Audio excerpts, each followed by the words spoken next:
Akkam bultan ani maqaan koo Phaawulos Saamu'eel jedhama biiroo fayyaa Oromiyaatti ogeessa fayyaa talaalliiti.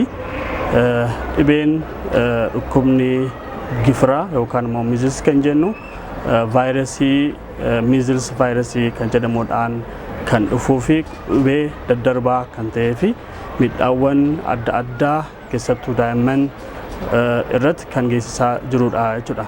Mallattoo isaa wajjin ol qabatee mallattoon dhibee gifiraa baay'inaan kan mul'atu shifteewwan xixiqqoo kan adda irraa kaasanii qaama guutuu kan irratti mul'atanii fi qufaa akkasumas ho'inni qaamaa dabaluu rakkoowwan adda addaa yookaan mallattoowwan adda addaa ni agarsiisa. Ija irrattis iji diimachuu qufaa booda irratti qufaan kun guddate immoo dhibee yookaan immoo michii sombaa fiduu danda'a jechuudha. Kanaafuu dhibeen gifiraa yookaan measles kan jennu miidhaawwan balaa adda addaa kan geessisaa jiruu fi daa'imman hedduu kan galaafachaa yookaan immoo akka du'an kan taasisaa jiruu fi dhibee hamaa akka biyya keenyattis akka addunyaattis miidhaawwan balaa kan geessisaa jirudha jechuudha. Kanaafuu dhibeen gifiraa kun maaliidhaan ittifamuu danda'a jennee yeroo ilaallu inni jalqabaan talaalliidha jechuudha. Talaalliin bifa idilee fi bifa duulaatiin ni kennamaa jechuudha. Daa'imni tokko umriin isaa ji'a 6 yoo guute doozii yookaan immoo marsaa jalqabaa kan fudhatuu fi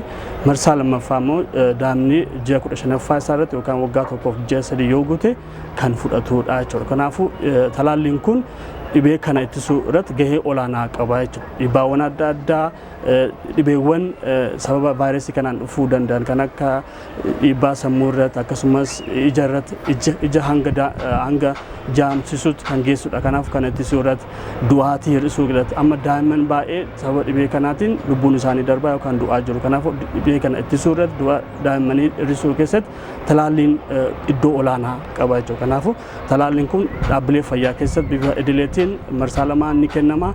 Kanaan dabalata ammoo yeroo ammaa kanatti bifa duulaatiin iddoowwan yookaan immoo naannoo keenya keessatti akka biyyattis iddoowwan hunda keessatti dhaabbilee fayyaa keessatti gareewwan yookaan immoo tiimii talaallii kana hundeessuu danda'an kennuu kan danda'an hundaa'ee iddoo hundatti bifa duulaatiin ji'a kana keessatti guyyaa 13 kaasee ni kennama. Kanaafuu haadholeen yookaan guddistoonni bakka talaalliin kun kennamutti deemuudhaan daa'imman isaanii ji'a 9 ol hanga waggaa 5 gad kan jiranii fi talaallii kana talaalchisuun baay'ee murteessaadha jechuudha. Talaalliin kun dhaabbilee fayyaa keessatti iddoowwan yeroodhaaf hundaa'an keessatti ni kennama waan ta'eef dhibeen kun balaa guddaa geessisaa jira. Daa'imman hedduu akka du'an taasisaa jira. Dhiibbaa ija irratti akkasumas immoo qaamota adda addaa irratti gurra irrattis dabalatee michii sombaas fidaa. Kanaafuu rakkoowwan adda addaa geessisa. Kanaafuu dhibeen kun itti fufuu kan danda'uu fi bifa salphaatiin wal'aanuunis kan danda'amu waan ta'eef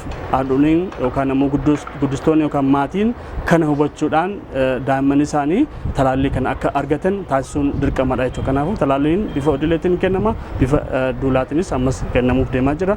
Daa'imni talaallii kana bifa idileetiin fudhachuu baates bifa duulaatiin kan kennamu kan argachuun isaa baay'ee murteessaa fi humna ittisuu yookaan madiinummaa qaama daa'ima sanaa hin dabala waan ta'eef kennamuu qaba jechuudha. Kanaafis isinis maatiin hundinuu kan hubachuudhaan daa'ima keessan akka talaalchiftan kan jedhu ergaa dabarsuusi baay'ee galatooma.